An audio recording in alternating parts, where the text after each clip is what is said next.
Tayo, breaking news 2 days ago. Di ba nag-request si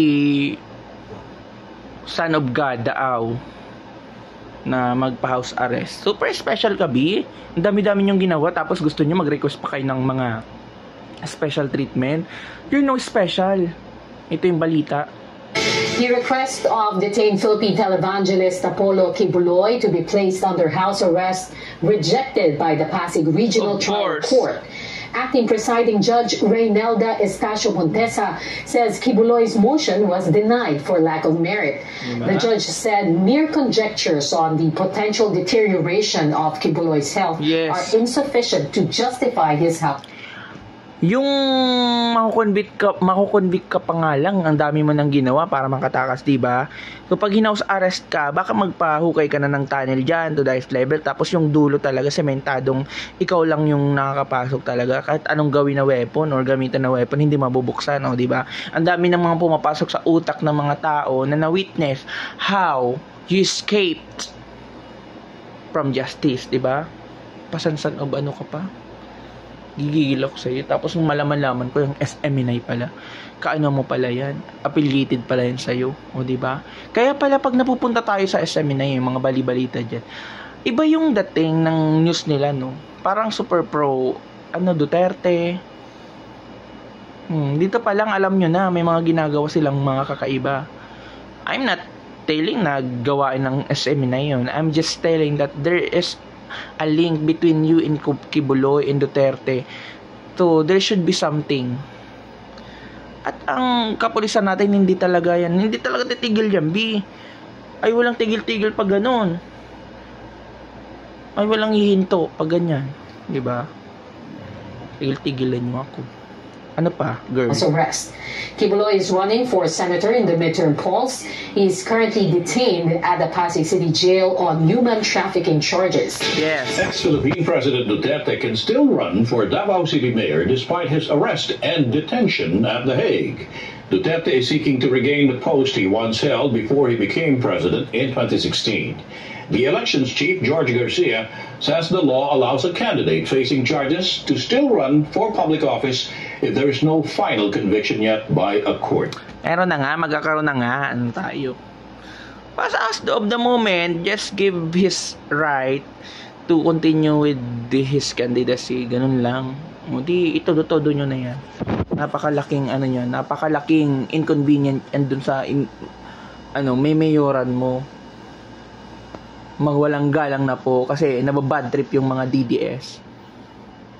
Gigigil na naman ako. Pag may mga masamang motorista sa sa daan, sinabi ko, "Uya, mag-ingat ka nga. Napaka-DDS mo talaga." Super DDS.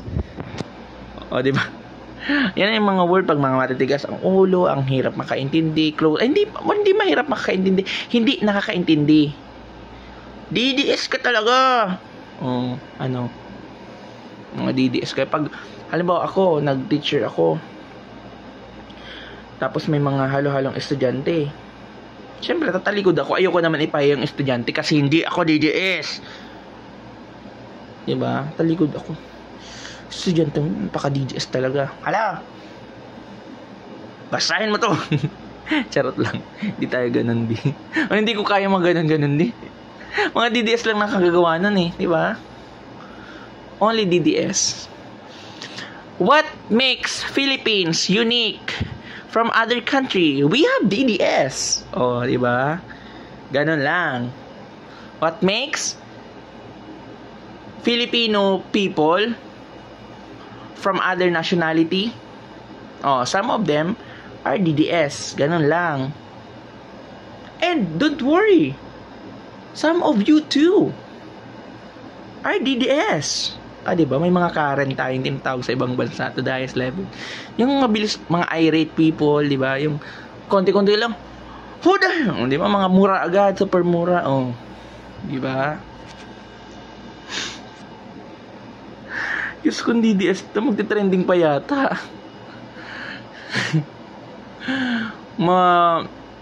Gugulat na lang kayo, magiging viral na naman ang DDS na term. Ano ba yun? Napaka-DDS mo. Kaso lang nakaka-bad trip, di ba, pakinggan. What do you mean DDS? Di ba? Hindi mo alam. Ibig sabihin, hindi mo alam. DDS ka nga. Confirmation. The only qualification to be DDS. When you say, hindi mo alam. Kahit alam mo naman. Iba kasi yung hindi mo alam na hindi mo talaga alam. Kaysa dun sa alam mo naman talaga. Mga rhetorics question.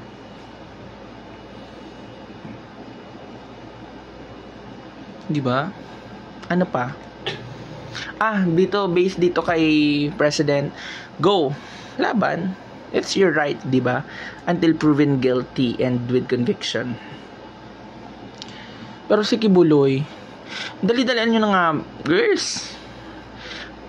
Pag nanalo yan, ewan ko na lang talaga sa Pilipinas. We are surrounded with DDS na lang talaga.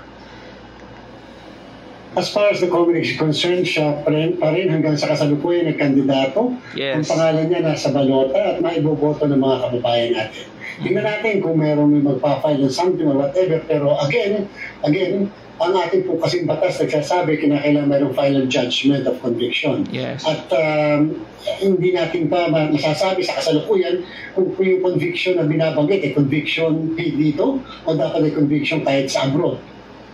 Families who lost loved ones in the Duterte drug war renew their call for justice and accountability after the arrest of former President Duterte.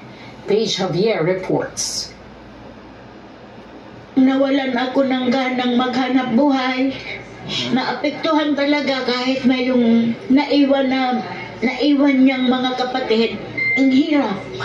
Sa totoo lang. The road to recovery has been tough for Maria Isabelita Espinosa after losing her child Sunny to the Duterte administration's war on drugs. Grabe. 9 years on, Isabelita admits the depth. Pero yung mga pinapakitang yan, dead man na yan sa mga DDS. More valuable pa rin sa kanila yung gesture ni Digong. Diba? Yung mga ganyan, kahit napaka-genuine ng luha, nakikita mo naman, diba? Sobrang nakakalungkot. Isa pa lang yan, be. Out of 30, aminin na natin, it's more or less, more pa nga, 30,000 eh. Diba? Alam ko hindi pa yan counted, yung mga iba-iba dyan. Ang dami pang nawawala. Hindi nasa listahan. Kaya tigil-tigilan nyo kami. Tapos sasabihin nyo na matanda na kasi si Digong. Ito si nanay, parang bata pa yan dati. Tumanda na lang din. Di ba nagreklamo ba siya? Ang sabi niya lang naman, hustisya. Kasi naapektuhan din yan. Siyempre, mawalan ng ganong relative, di ba? Siyempre, malawan kahit papano. Sobrang nakakamiss biglaan. Pero si Tatay Digong lang naman is still alive. Namumura pa nga ang mga tao. Namumura pa nga tayo. Nakakamura pa nga sa ICC. Diba, ang layo, i-compare yung paghihirap ngayon ni Digong. Sobra kayong sobrang DDS ng mindset nyo. Ayoko na. Gigigil na ako. Ayoko na.